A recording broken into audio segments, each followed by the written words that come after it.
Ano? Ang chili garlic. Hindi na nga maanghang to eh.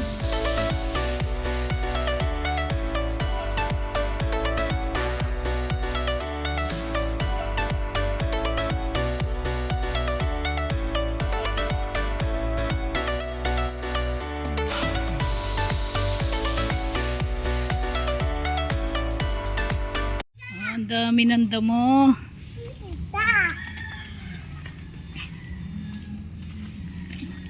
Yeah, maganda na yan kay. Tuyo na eh. Oo. Liam, kunin mo nga yung tabo dyan sa balde na. Yun o yung tabo. Di siya nagbubunga no. Bakit? Baka ano lang ito yung nagkaroon ng mga Tinig? Ano?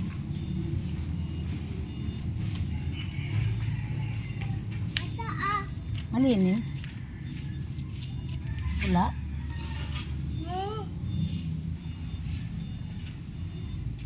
Balik mo na kay madumi. yung nagkakambunga siya ulit. Oo nga, namumulaklak ulit. Kala ko nagtampo na eh. Doon hindi ko kinukuha.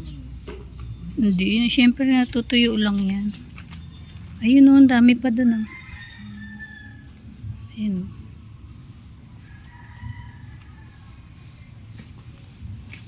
Daming sili.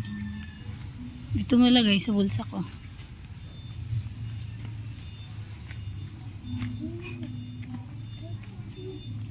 Yan, kunin mo na lahat yan.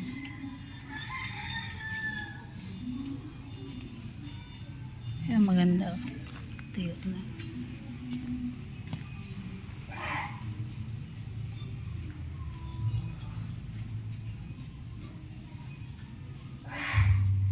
Oh, grabe maka-misnaw. Ayun, dito. Oh, ikot ka doon.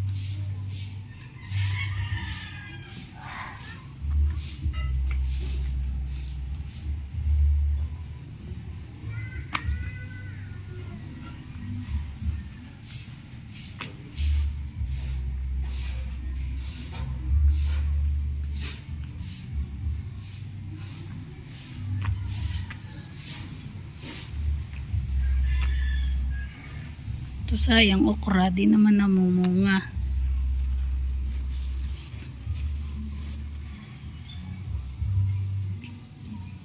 Makati lang yun eh. Oo nga eh.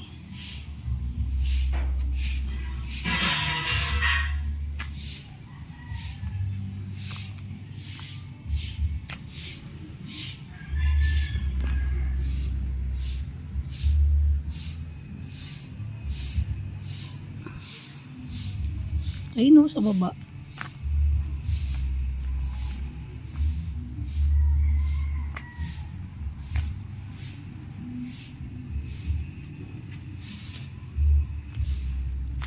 Wala na? Ito, dami.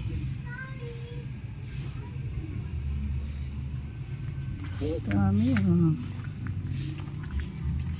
Ang chili garlic. Hindi na nga maanghang to eh. Ha? Yes, this is me. My daily routine. Yan ang aking routine sa araw-araw. To keep my anxiety away. Ayan, magmahal na lang tayo ng halaman. Sa halaman, sa pagmamahal natin sa kanila, lumalago sila. Diba? Pinapakita mong pagmamahal sa halaman, pinapakita rin nila sa iyo kung gaano mo sila kamahal. Kasi pag lumago sila, lalo kang mai-inlove, diba? Ayan. Yan ang aking history sa aking pagmamahal sa aking mga halaman. Dati wala yan dyan, pero ngayon, diba? Ang dami na.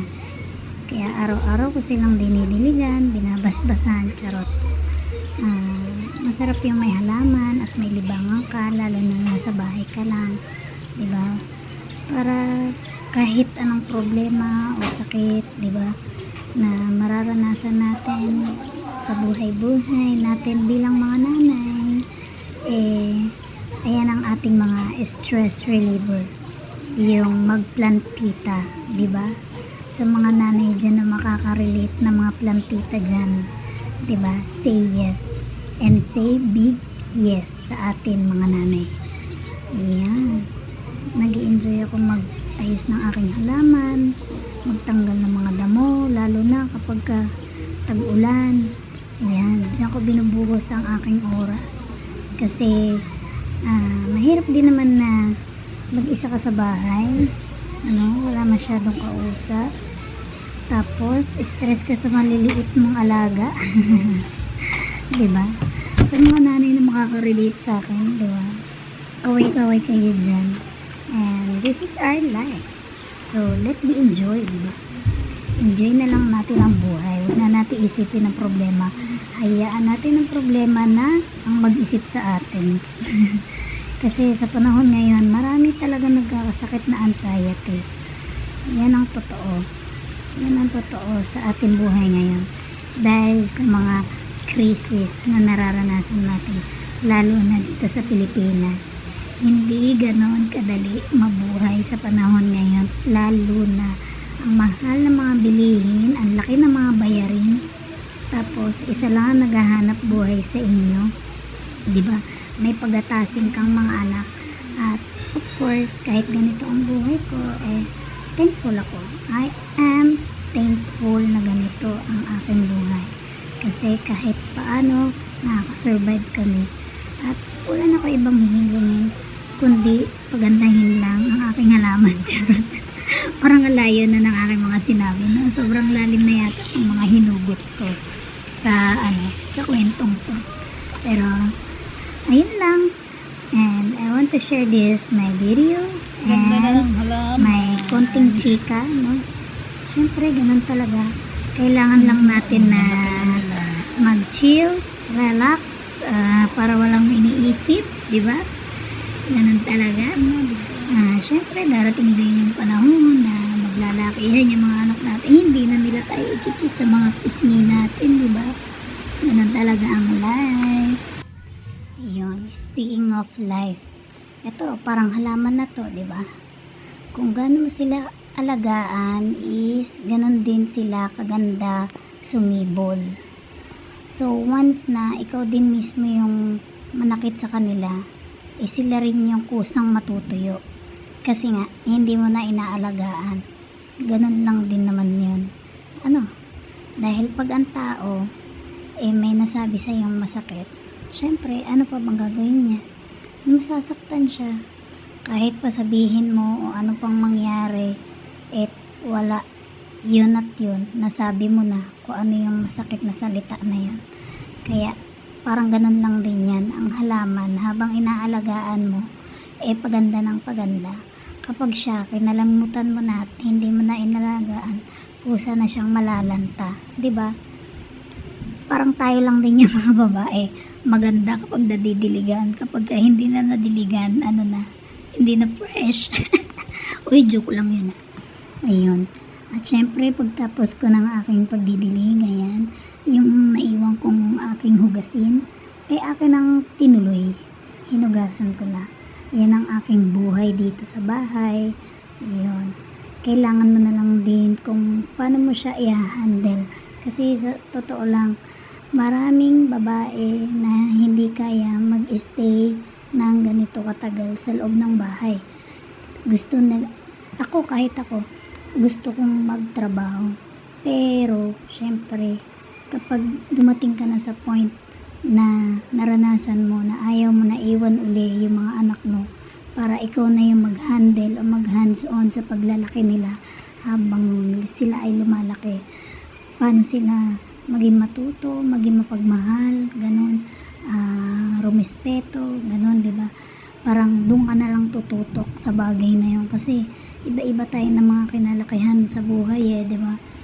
Yun, kasi ako, hindi talaga ako lumaki sa magandang pamilya, sa sama-samang pamilya, medyo magulo, ganito, ganyan. Hindi rin naman din naging maganda yung ko. And of course, this is it. Yun nga, ito yung time ko para bumawi ako sa buhay na hindi ko ginusto, 'di ba? So ito 'yun. Kaya mas masaya ako ngayon kesa noon, nung aking kamataan. Charot. Pinagkumpara no. Wala lang, ay kwento ko lang, na-realize ko lang kasi may mga bagay lang din pala tayo na minsan iisipin natin, 'di ba? Yun lang. Hindi ko na rin naman ma-share kasi hindi niya na rin naman talaga kailangan pang alamin at parang hindi ko na rin naman kailangan sabihin pa yan. Yun lang. Sa dami ng mga nararanasan natin, di ba? Ako naging ex-abroad din ako. Nalaman ko rin kung paano maging OFW, yung DH, yung mapuyat, mapagod, mag-alaga ng ibang anak, yun, mag-asikaso sa ibang tao, ganun. Ganun lang. Yun, at pag uwi ko dito sa Pilipinas, ito ko, parang naging double time yung katawan ko. Naging mas masipag ako ngayon kumpara noon. Ganun pala yun. Kapag naranasan mo na yung mga sa loob ng ilang taon na may ginagawa ka halos araw-araw, paulit-ulit yung ginagawa mo, pag uwi mo ng Pilipinas, ganun na hindi yung ma-adapt mo sa sarili mo. Ayan, diba? Konting paaraw sa mga junakis, bantay-bantay, diba? Habang tapos na ako mag-asikaso niyan kay partner kasi papasok na siya sa trabaho. So, dapat walang may iwan dito sa bahay. Ayan, nadapa pa nga, diba? Kaya kailangan lagi silang tingnan kasi kapag hindi mo sila tinitingnan, mawala yung mata mo sa paningin nila, meron mangyayari hindi maganda, diba? Kaya lagi natin iingatan ang ating mga junakis na ganyan pang kaliliit. Yun lang, at hanggang dito lang guys, no? Natapos na ako sa lahat-lahat. Ayan, saka pa lang ako nagkape at pandesal kasi pinaka-exercise ko na talaga yun para sa sarili ko. Yun lang, maraming salamat sa mga suporta ninyo, maraming salamat sa Team Bahay Kubo, ayan, kay Happy Mami at sa ibang mga mas nakakataas pa na member ng Bahay Kubo. Maraming salamat sa inyo guys, at yun lang, at wala na akong ibang sasabihin pa. Yun lang, maraming salamat talaga guys sa suporta ninyo. And ayan, tingnan nyo yung pandesal ko. Diba?